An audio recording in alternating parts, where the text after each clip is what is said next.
자, 다음은 여당 상황 좀 짚어보겠습니다. 어제도 여당도 여러 가지 좀 일이 있었어요. 다음 기사입니다.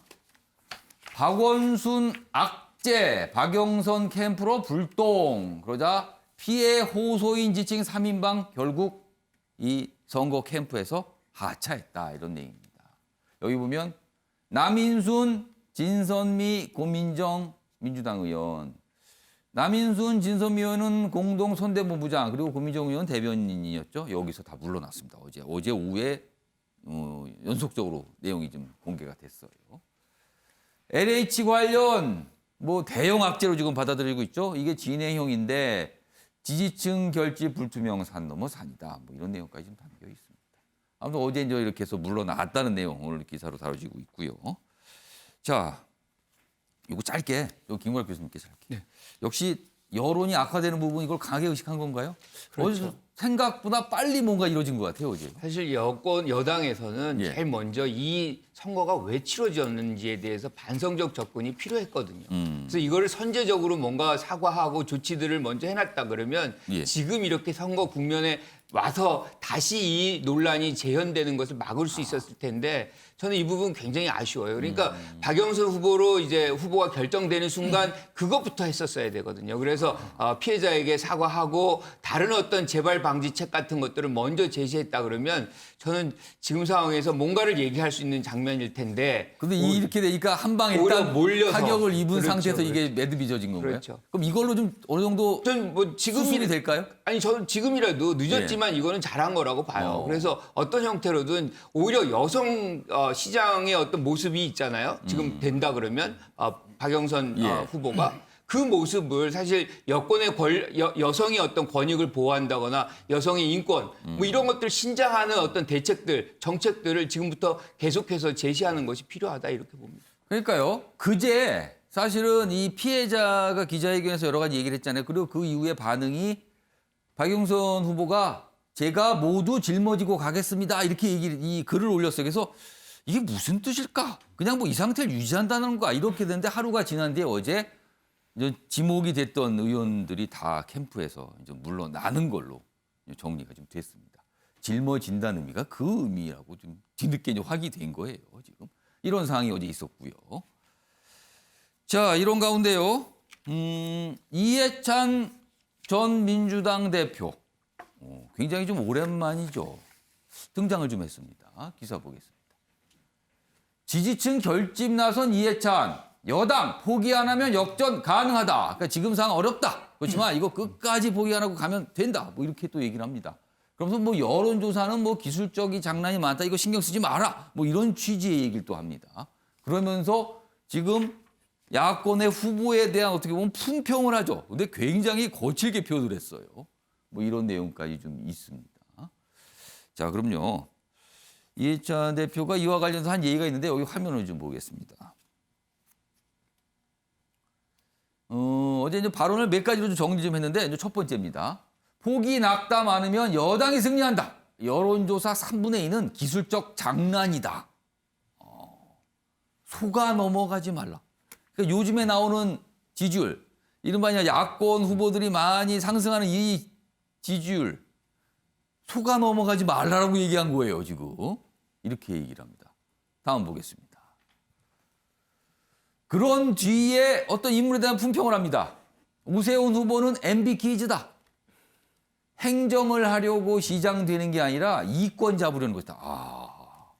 이거 내곡동 땅 뭐 이런 걸 아마 겨냥한 말 같아요. 다음입니다. 자, 그리고요. 이에 앞서서 안철수 후보에 대해서도 혹평을 내놓고요. 그리고 윤석열 전 검찰총장과 관련해서도 굉장히 혹평을 내놓습니다. 지금. 자, 이 얘기 좀 해고요. 그리고 이것까지 마저 보겠습니다. 그리고 LH 사태에 관련해서 이런 일 생기는 건 어쩔 수 없는 현실이다. 위에는 맑아지기 시작했는데 아직 바닥에 가면 잘못된 관행이 남아있다. 위에는 맑다? 이 기사가 이렇게 돼 있습니다. 윗문을 맑은데 바닥에 가면 아직도 정신이 없다. 뭐 이런 거예요, 지금. 자, 이 얘기 좀 해보겠습니다. 여기 보선 3주 앞두고 돌아온 이해찬 이런 제목이 있습니다. 자, 이종훈 평론가. 이 시점에서 이해찬 전 대표, 정치권에서 사실 뭐 상황 이런 별명도 좀 붙었어요. 어구에는 왜 등장을 했을까요? 그러게요. 그러니까 여러 가지를 좀 생각하게 하는데 일단은 구원 투수인 듯 주전 투수 같은.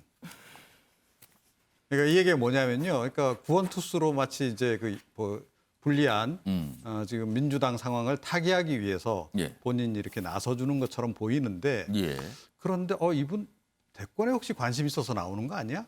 이런 생각을 하게 한다는 거죠. 그러니까 뭐 아시다시피 지금 민주당 내에서 친문계, 친노 친문계 제3후보론이 계속 나오고 있잖아요. 예. 자, 그런데 마땅히 지금 포착이 되는 인물이 없단 말이죠. 뭐 김경수 경남지사 정도 얘기가 나오는데 재판이 예. 또 걸려 있고.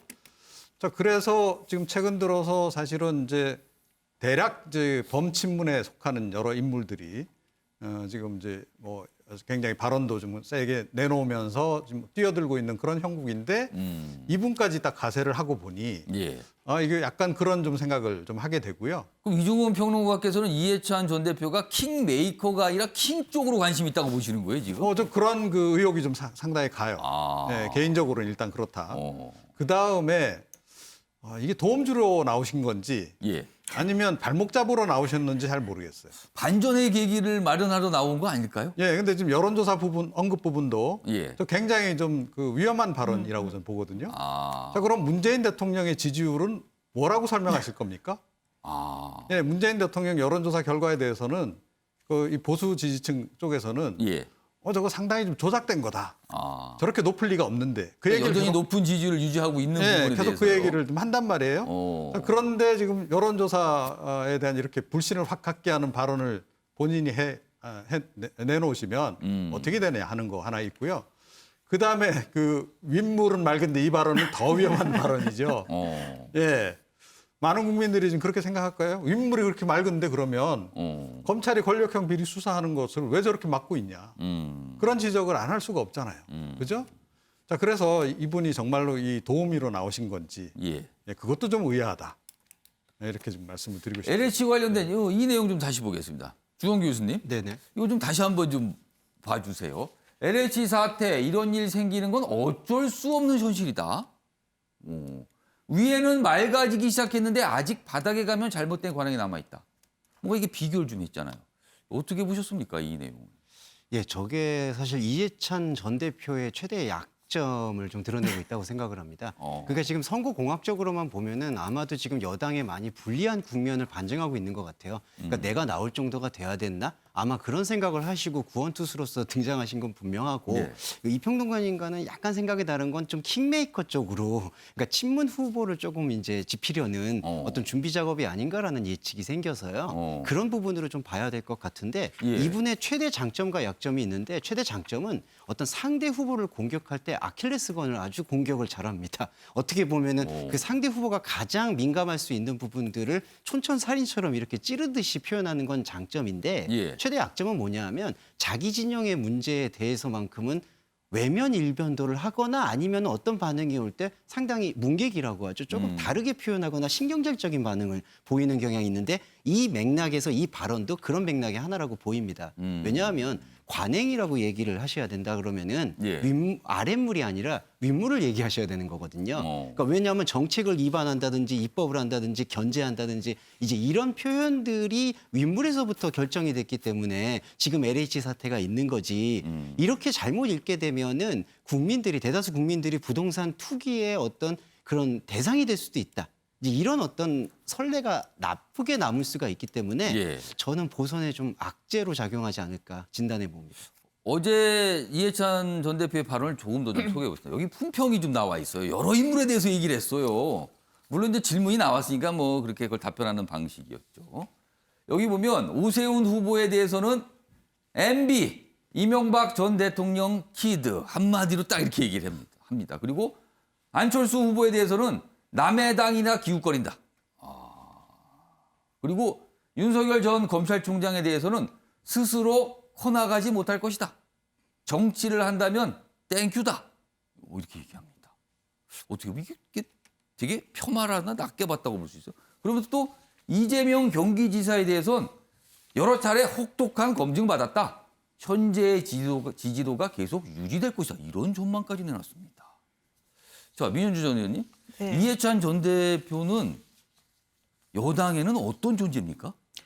여당의 그야말로 상황 같은 존재죠. 항상 구원투수였고 항상 그 많은 분란이 있거나 내부 분열이 있을 조짐이 보일 때 나타나서 그것들을 다 정리하는 그런 역할을 해온 존재인 지금도 거는 약간 뭔가 맞다고 생각합니다. 어렵다라고 판단해서 등장했다고 그렇죠. 보시는 매우 거예요? 어렵다고 생각하고 지금 뭐 방금 말씀드렸지만 야권의 단일화가 좀 주춤한 상황에서 예. 이때가 결집할 때다라고 해서 등장을 하신 것 같은데 예. 지금 여당 민주당의 위기는 청와대와 민주당의 위기는 아주 공고한 지지층이었던 청년층들이 등을 돌리고 있는 거예요. 특히 LH 사태를 계기로 해서 예. 더 이상의 기대와 희망과 기회가 없다라고 좌절하고 절망을 한 청년들이 등을 돌린 건데요.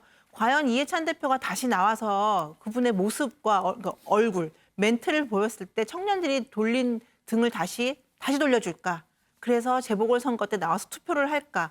그거에 대해서는 이해찬 전 대표가 이번에는 판단착오를 한 것 같고요. 그리고 말한 대로 아까 이제 이종훈 평론가께서 말씀하셨지만 여론조사 기술 굉장히 위험한 발언하셨어요. 문재인 대통령이 이제까지 국정 지지의 기반이 됐던 건 여론조사를 기반으로 했습니다. 전 정부 전전 정부에 적폐청산한다고 할 때도 항상 여론조사를 근거로 됐어요. 그런데 이제 와서 여론조사는 기술이 들어간 거다라고 이제 멘트를 한다거나 여기서도 또 마찬가지예요. 이재명 지사는 혹독한 검증을 받았고 지금 지지율이 유지될 거다. 그럼 이재명 지사의 지지율 여론조사는 어떻게 객관적이고 단단한 지지층, 확실한 객관적인 것에 근거한다고 말을 할 수 있는 건지 그러니까 자가당착적인 발언을 하면서 굉장히 정치를 분열시키는 역할을 하는데 사실은 뭐 야권에서도 오랜 뭐 원로라고 하시는 분들이 어제 기자회견도 했지만 이해찬 대표도 마찬가지로 이제는 새로운 세대를 맞아서 좀 새로운 정치를 하는 것이지 과거의 분열과 양극화시키는 정치는 이제는 그만해야 되는 거 아닌가라는 저는 생각을 해봅니다. 그러니까 보궐선거가 뭔가 좀 복잡하고 치열하게 전개되니까 뭐 이런 모습이 나타난 거예요.